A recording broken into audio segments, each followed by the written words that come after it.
So this is a video of the causeway leading to Gugeegue from the island of Ebeye. It's accessible from Kwajalein Island, which you can fly into. I think it's United Airlines, but the airport is kind of restricted in the sense that you have to basically have special permission to stay either on the island of Kwajalein or to move via LCM transport boat to the island of Ebeye, and then from Ebeye take a truck or take a long walk to get to Gugeegue. And so the causeway leads between the islands of Gugeegue and Ebeye, and there are 4 islands in between those 2 islands, and those 4 islands are Lojarik, I think it's Shell, I can't remember, and then South Loy and North Loy, if I'm not mistaken. Not in that order. Shell is the last one. Anyway, the causeway is an interesting human construction. It was made in the 80s or 90s, I don't recall, but it was made by U.S. Army Corps or something like that from Hawaii, I believe, and basically it was made using rocks which were blasted from the lagoon on either side, but mostly on the ocean side, and the rocks were piled up to form a kind of breakwater or wall along parts of the causeway, and then also I think formed the base of the causeway. I read a little bit of the document discussing the construction of the actual causeway, but I don't know that much about it. But anyway, I just wanted to maybe tell a few stories about the causeway itself, and maybe some people would find this interesting. So, yeah, the first time I came into Ebeye was in 2007, and like I said, flew into Kwajalein Atoll, and the main island of Kwajalein is pretty large. It's one of the largest atolls in the world. So Kwajalein Island has on it a military base. It is actually a military base, and it's run by the United States military, and they test missiles from California, shoot them over to Kwajalein Atoll, and they land in the water, I believe. And so there are a few islands which play a pretty important role in the navigation of these missiles, the tracking of these missiles, things like that. And the whole idea is to shoot the missiles down. So if there was to be an attack by a potentially belligerent nation against the United States, the idea is that one of the missiles from Kwajalein could shoot it down. So yeah, so anyway, coming to Ebeye the first time in 2007 from Kwajalein was an interesting experience. You get on a military boat. It's a decommissioned military craft called an LCM, a landing craft, mechanized, and take it over to Ebeye. Ebeye is one of the most populated places in the Pacific in terms of population density.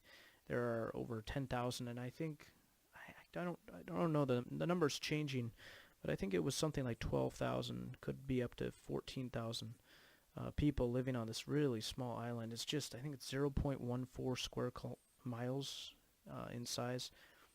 And yeah, you take a boat over there. There's a bunch of schools. There's private schools. There's public elementary school and a public middle school, as well as a number of private schools. And then, of course, shopping, grocery store. But as you can imagine, everything is imported. And so it's an interesting lifestyle. The houses are so cramped, close together, that really there's no place for any sports except for a basketball court, and they use the dump site area as a baseball field. There's a National Telecommunications Authority for phone calls and internet use, and there is a small park at the south end of the island, Ebeye Beach Park. But other than that, it's basically just homes, and so you take a taxi from the pier, Ebeye Pier, to the north end of the island, and from there you start your venture along the causeway. And the causeway is probably, gosh, I can't say for sure, but perhaps maybe 5 meters at most. Well, and in average, I should say, 5-6 meters across in width when the tide is high. Because what happens is, basically what it is it's just a road through the ocean. It connects islands that are which form the rim of a extinct volcano, is essentially what it is. A coral atoll is formed when a volcano sinks below the surface of the ocean, and I don't know if that's through. I believe it's through the process of weight, the natural cooling and I guess condensing or something. I'm not.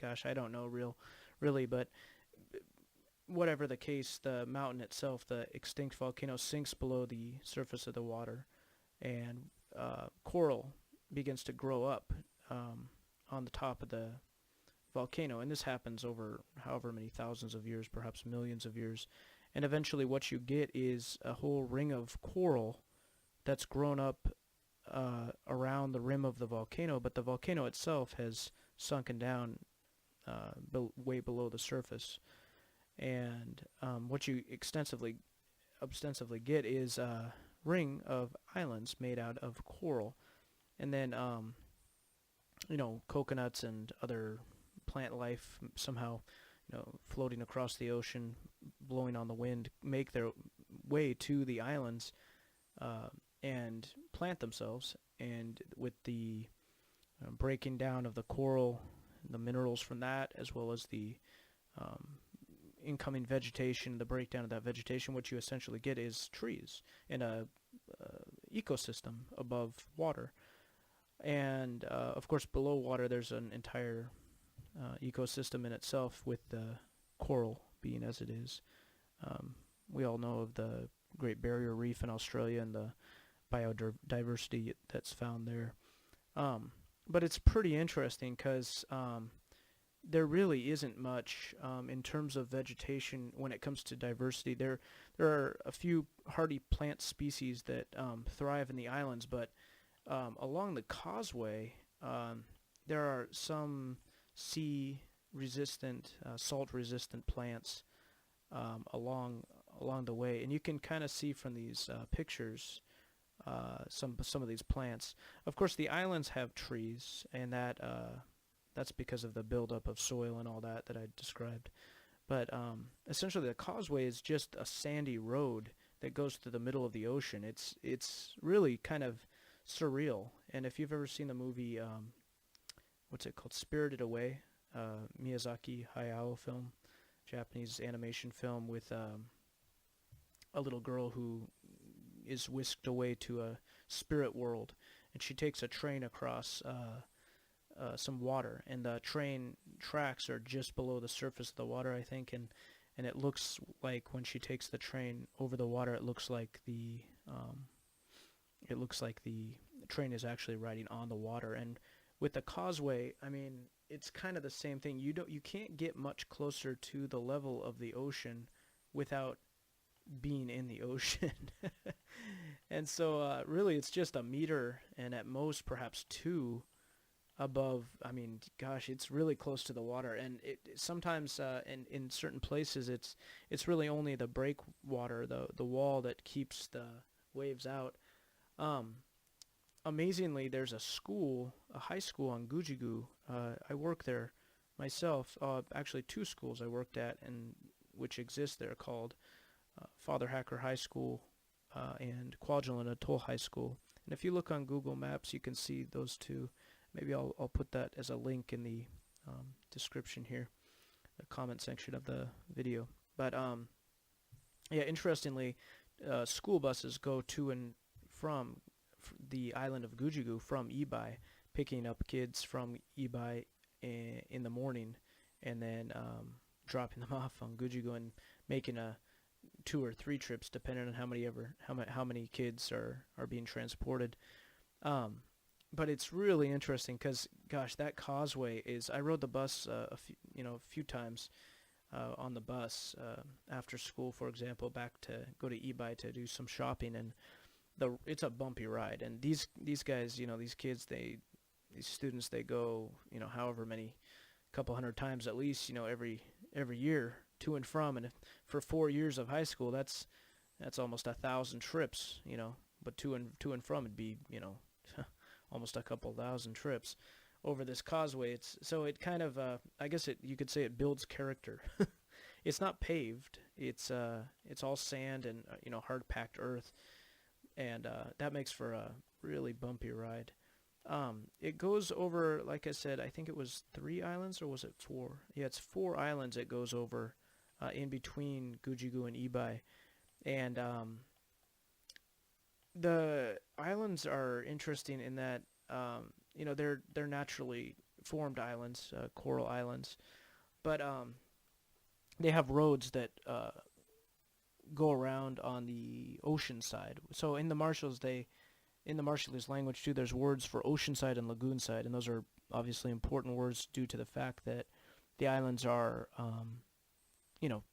surrounded on either side by water. Well, that's what an island is, but these islands are particularly small, most of them anyway, and so basically you can see the lagoon and the ocean within just a couple minutes if you just walk across the island, because they're just so close. And so the roads go on the ocean side of each island and just kind of loop around the edge. They're privately owned islands, so although on some of them I think it's okay to drive through the center, it's really not advised or allowable unless you are well familiar with the people and the culture and everything. So yeah, if you look at the map on Google Maps, you can see that as well as Gugeegue, the other 4 islands in between Ebeye and Gugeegue are circumvented or circumferenced by these roads. So yeah, Ami and I walked along this road probably a dozen times or more, and it's quite a walk. I think it's 3 miles or so.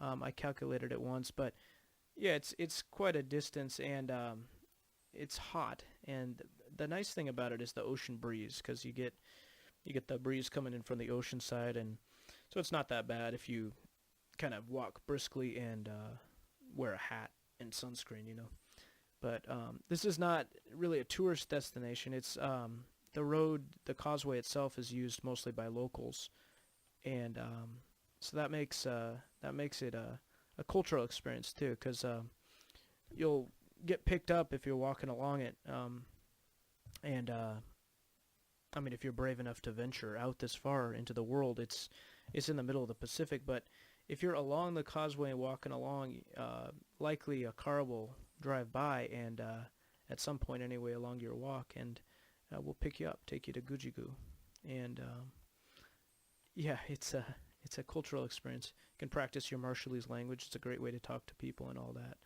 So yeah, what else can I say about the causeway?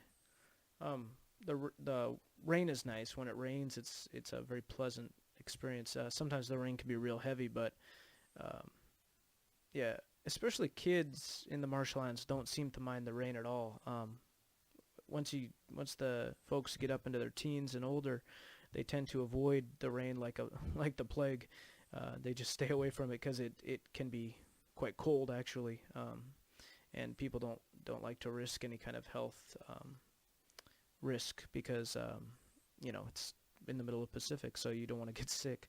And so I think people do avoid it once they get into their adult years. But kids, they come out and play, and you'll see them sometimes. You'll see kids along the causeway. Younger people, they tend to walk it more than anybody else, and you'll see them sometimes. One of the problems with the causeway is the collection of rainwater, and what happens is that due to the fact that it's just packed earth, it collects water really well, and what you'll see is a collection of water in certain areas, especially on the islands where there's less of an escape route for the water.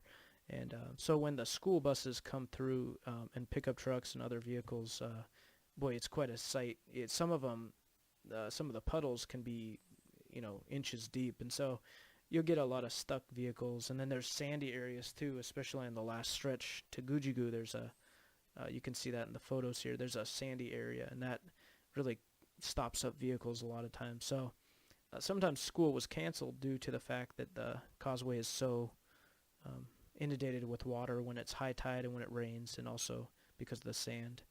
And another thing is that there are vehicles along the way. I think some cars, but the most noticeable of the vehicles is a tractor, a large tractor, and a gravel or a rock crushing unit, I think is what it is. And I think they were used during the construction of the causeway, and rather than take them off, which would have been quite costly, as you can imagine, due to the remoteness of the islands, they just left them there.